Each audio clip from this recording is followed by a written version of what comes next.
बोललू पगला गईनी डियर पहाजा में धोके कह happy new year happy new year happy new year ऐसन कहलू पागल भईनी डियर पहाजा में धोके कह हैप्पी न्यू ईयर आगे कौन करामात कइल जा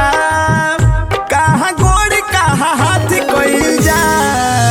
कहे बाहर हारन हने आवाए जान चुम्मा से शुरुआत कइल जा कहे बाहर हारन हने आवाए जान चुम्मा से शुरुआत कइल जा जय बिहार रिकॉर्डिंग स्टूडियो मीरगंज।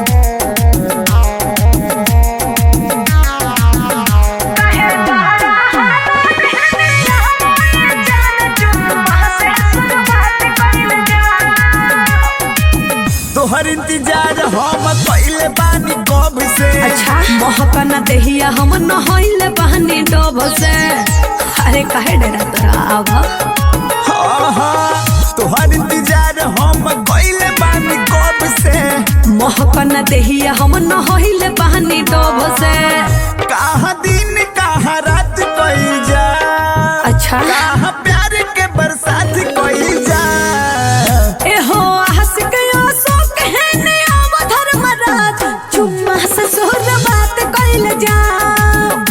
एहो आशिक आसो कहने आव धर्मराज चुम्मा से सोर बात कइल जा